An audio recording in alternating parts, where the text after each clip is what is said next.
following the September 11, 2001 attacks on the World Trade Center, Muslims and practically anyone in this country who appeared to be of Middle Eastern descent were looked upon with suspicion. At least that's what we were told.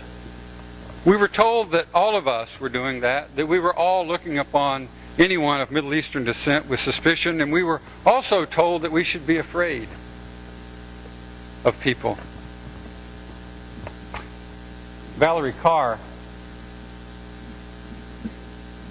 recalls a few days after that event, after watching the destruction of the World Trade Centers on the TV numerous times, and by the third day actually beginning to follow the ticker at the bottom of the screen and what was going on around the world. She says that she read these headlines: Sikh man killed in Mesa, Arizona in a hate crime. His name was Balbir Singh Sodhi. He was murdered in front of his gas station by a man claiming to be a patriot. Since then, since that time, 15 years ago, we've been held maybe in the grip of fear, uncertainty. And maybe, I'm just guessing, that we, for a large part of that time, have lived as though those who are different from us seek to do us harm. I know that was the case right after September 11, 2001. There was a lot of that kind of suspicion and feeling. And what happened after September 11, 2001 is that we became very fearful as a country, as a people. Our identity changed as a nation. Most tragically, we became fearful of each other. And our being fearful of each other led to all kinds of polarizations politically and nationally and locally and individually. We began, it seems, at that time, maybe at that moment, even though there was this great coming together, it seems, of people as a country, we also almost somehow simultaneously began to be suspect of each other. And now we notice those kinds of ideological polarizations at almost every level of relationship in our country, from political, governmental, institutional, on down to community, and even within our families.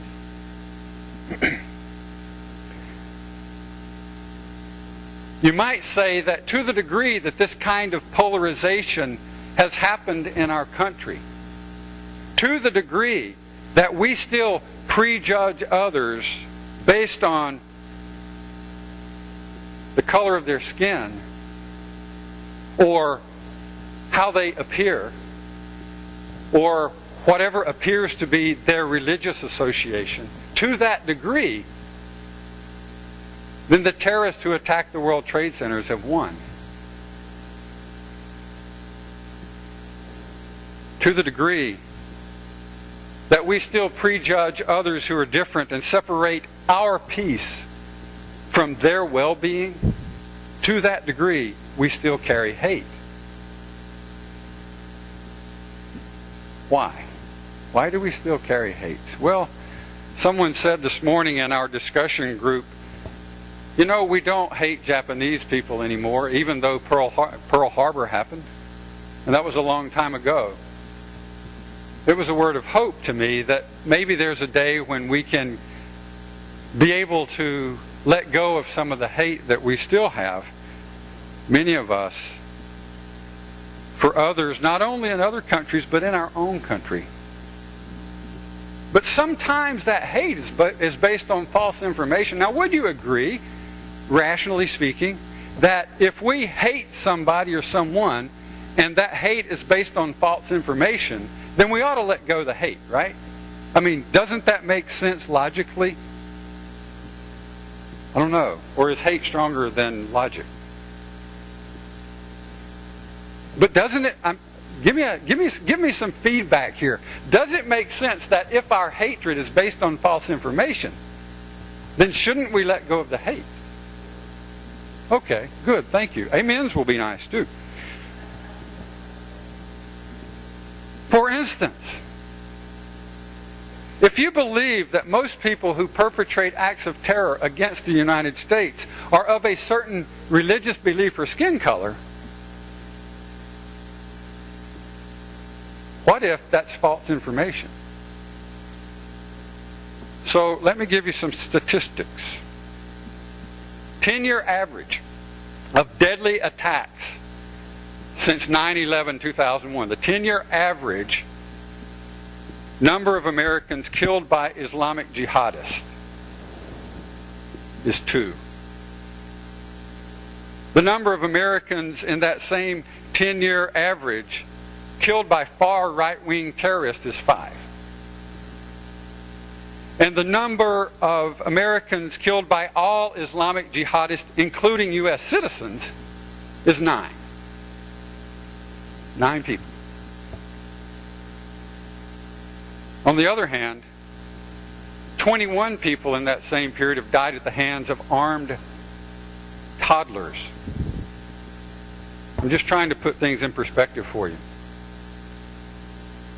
31 people have died from being struck by lightning. 69 people have died from lawnmower injuries. 264 have been hit by and killed by a bus. 737 have died falling out of bed. But 11,737 people have been killed by other American citizens. Maybe our hatred is misplaced or based on false information. In order to have peace, we have to change our broken ways of thinking about others. If the information on which we're basing our fears and our hatred is false, then logic would tell us that as human beings, we ought to use the mind God gave us and let go of that. We may be harboring hate based on false information. But mostly, in order to welcome in God's realm of peace,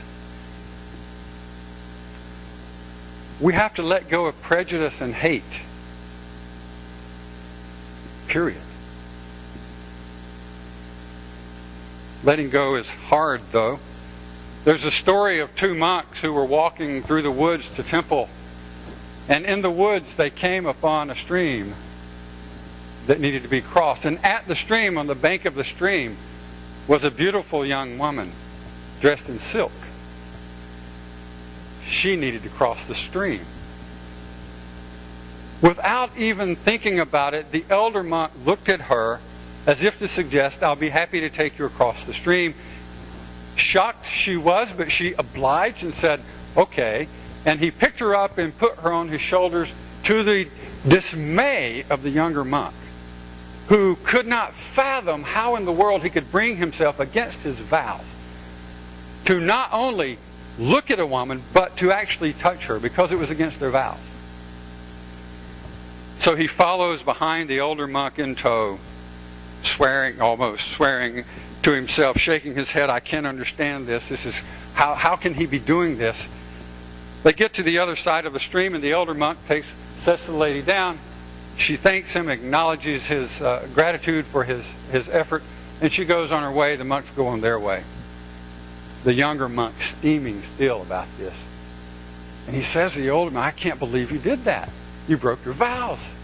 You weren't supposed to do that. How could you do such a thing?" The older monk was silent. They go on a little ways, and the younger monk again burst out, "I cannot believe you did this. This is so wrong.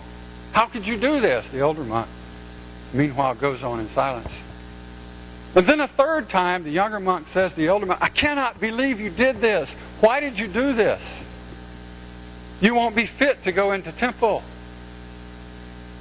And finally, the elder monk says to the younger monk, I sat her down hours ago.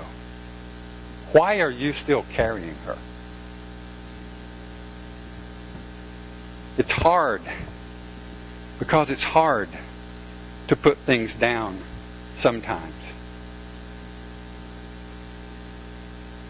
So maybe you're holding on to hatred against others based on their color or their ethnicity or your perception of what their religious belief is. Maybe you're finding it hard to forgive someone of a past injury, and we aren't talking globally anymore. We're talking personally.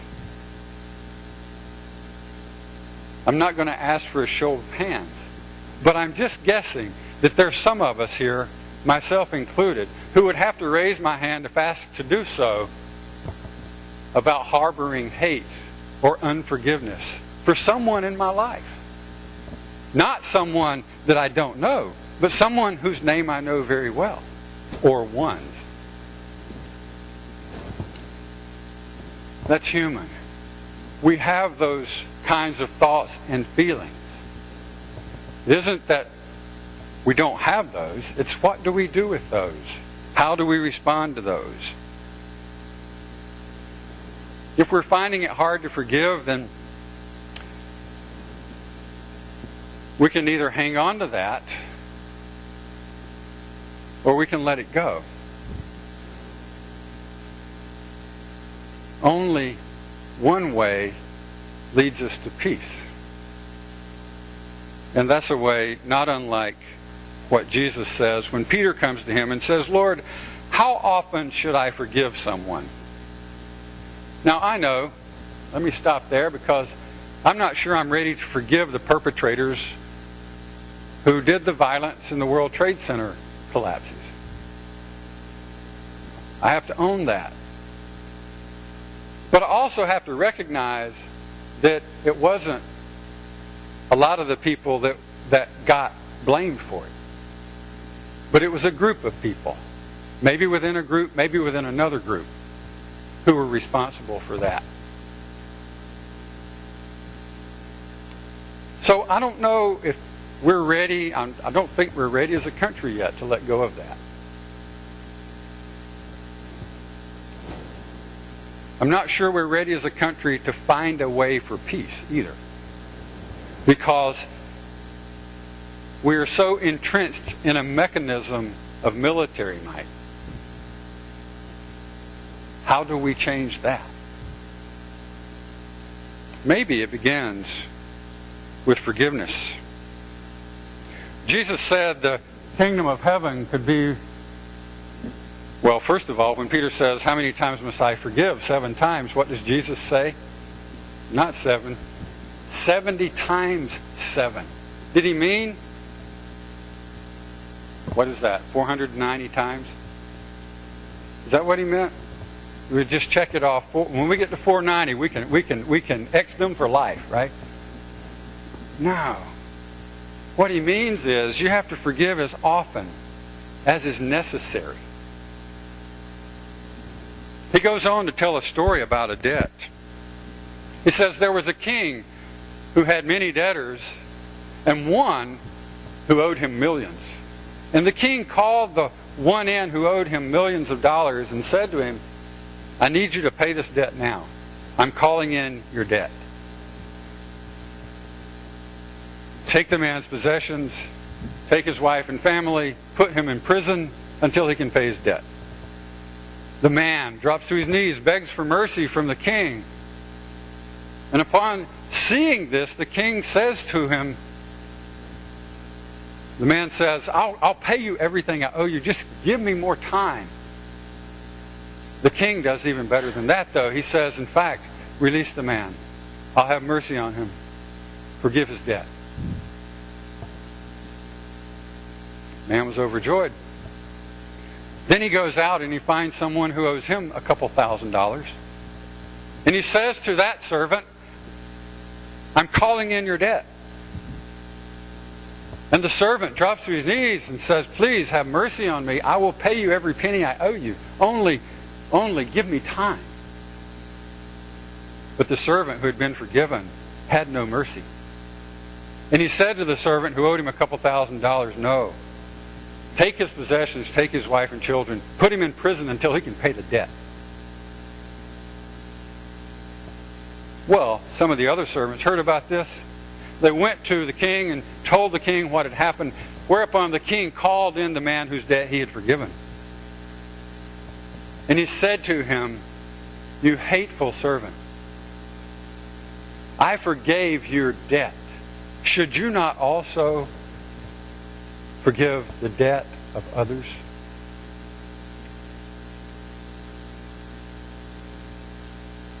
Jesus says, "That's what my heavenly Father will do to you if you refuse to forgive your brothers and sisters from your heart."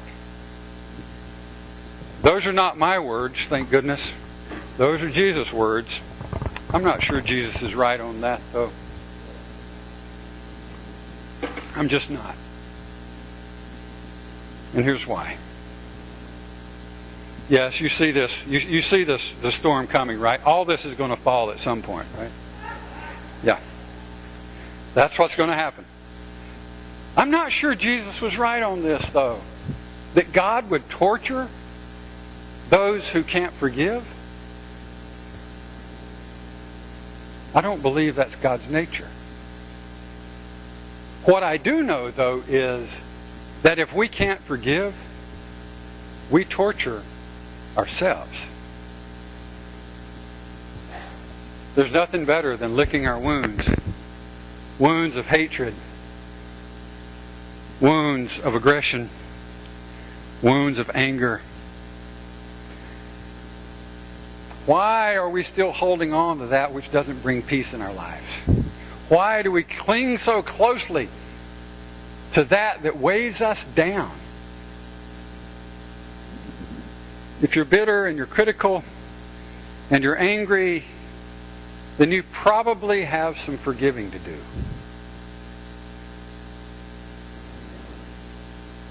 And you probably have some unforgiving thoughts and actions that need to be let go. We seek peace. We work for peace. We say we follow the Prince of Peace. We say Jesus was bringing in a kingdom of peace. And we want that. And yet, we aren't willing to do the hard work necessary. The work of forgiveness. The work of letting go of hatred. And peace is not possible while harboring hatred and prejudice. What we've been doing as a country for the last 15 years is trying to find a way of peace. We've been trying to learn peace. And we've failed at it many times. But there's nothing wrong with that. We have to keep learning it. We have to keep working for it. We have to keep learning that just because a person looks a certain way, dresses a certain way, or appears to be of a certain ethnicity or religious association and belief, that just because those things may be present doesn't mean we have the right to judge that person or to hate that person, or to be suspicious of that person. We're learning that. The beginning of understanding comes this way. For us to understand each other, we have to introduce ourselves to each other, to get to know each other, and to find out each other's story, because the stories are different. The beginning of understanding and peace is knowing another's story. Valerie Carr, whose picture you saw a minute ago, after 9/11, after she saw that ticker on the news, she went around with her cousin and a camera and a recorder. And she went around to tell people that this is not the way we are. She's a third generation Sikh American. She wanted people to know that we're not like this. She recalled an incident soon after 9/11 that involved her old Punjabi language professor. And they're on a bus. And all of a sudden, a man jumps up and points at her professor, her Punjabi language professor, and says, "You're a terrorist! Get off this bus!" And she said, my stomach was tightening. I was afraid of what was about to happen. He had already been accosted twice before on the street. And she said, but what happened is that the other people on the bus stood up and took the man by the arm and said, "Sit down. That is a distinguished professor. You shouldn't be treating him that way." Those are sort of the stories that we didn't hear about. We heard a lot of the stories of people being persecuted. What we didn't hear was U.S. citizens standing up in the face of that persecution to say, "This is not right. Treat this person with respect because they deserve to be treated with respect." She said when her professor got off the bus, the abusive man got off too and walked over to her professor, and she said, "Again, my stomach tightened. I was fearful of what I was expecting violence to happen again." She said, but then something I didn't expect happened. The man went over to my professor and took his arm. And he said, "I'm so sorry." He said, "My granddaughter just died in the second tower. And I'm really angry."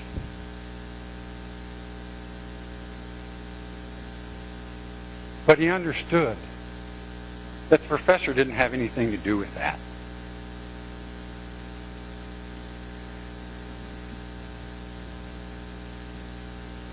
Valerie Carr says she's become a critical idealist since 9/11. Someone who remains hopeful despite being keenly aware of the realities of prejudice.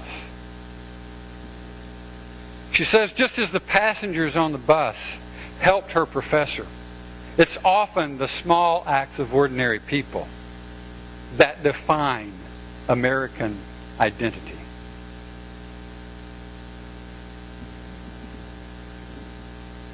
It's the small acts of people like you and I that define who we are as Americans.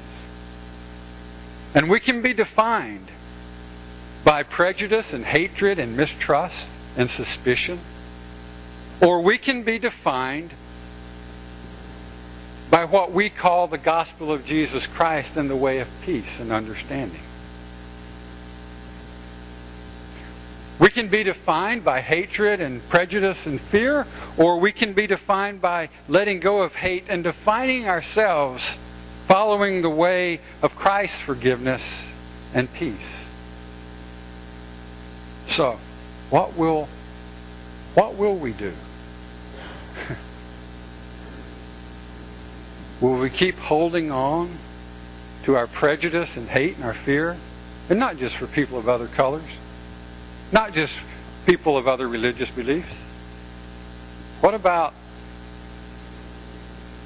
let's get personal, that person in your own family? They're there. What about them? We're going to keep carrying unbased prejudices. We're going to keep carrying old hurts and wounds. Or are we going to bring in a new world of peace where everyone respects each other's ways? We have a choice. Let's make the right choice this time. Let's learn peace. Amen.